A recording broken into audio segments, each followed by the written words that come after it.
I want to thank my colleague Thomas Pringle, and it was a privilege for me to sign this with my colleague Deputy Collins as well. And it's a very specific motion, and I'll come to the government's response in a minute, but we're seeking to amend very specifically the bill that Deputy Pringle pushed through the Dáil in 2018, and actually in a few days' time it'll be 5 years since that fossil fuel divestment bill became law. And we were hailed as the first country in the world to do that, and indeed earlier on the Senior Minister talked about her pride in that and being able to share that on an international basis, which is very welcome. Well, this motion gives her an opportunity to be even prouder in relation to the actions. But the motion itself is very specific and expanding the remit of the bill from direct to expand it from prohibiting direct investments, which is there, to indirect investments, and also, very importantly, to support the fossil fuel, to support the, I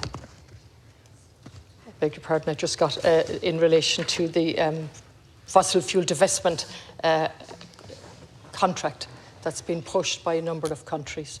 In relation to this, I looked at the Minister's speech and I listened carefully to her, and I'm not sure when a government agrees not to oppose the motion, is that worse than actually opposing it? I think it might be more honest if you opposed it, because while you welcome it and you describe your pride in it, you fail to carry out a review in the 5 years. You fail to ask, was it functioning effectively? Was it doing what it set out to do?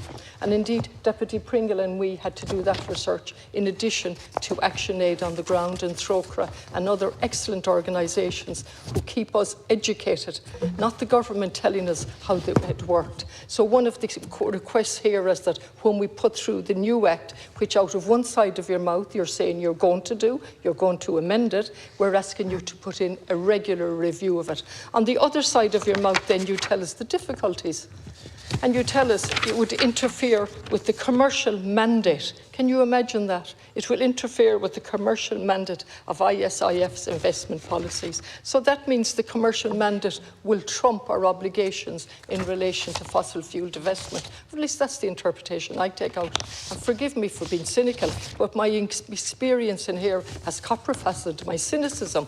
So we won't interfere with their commercial mandate. And then you go on to tell us that ISIF are very reliable. They're a responsible investor, and they work to sustainability and responsibility. Let me just give you a little background to the Fossil Fuel Divestment Bill of 2018. I sat on the Public Accounts Committee, and I want to pay tribute to Conor O'Kelly, who was Chief Executive of the NTMA, under whose remit the ISIF comes. And back on the 21st of July 2016, there was no question of fossil fuel divestment or tobacco divestment.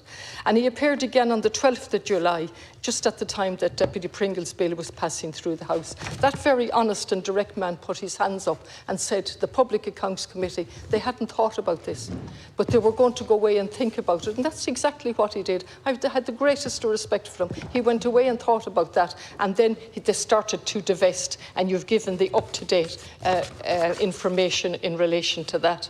However, you're not telling us what you're going to do about us. You're telling us the problems, and I agree there are problems, and that we should work together. What's the time frame for that in view of the COP result today, which was an utter cop-out in relation to power, privilege and profit, which drove the whole thing right through the night into the morning, and we distinguish between phasing out fossil fuels and having a transition phase.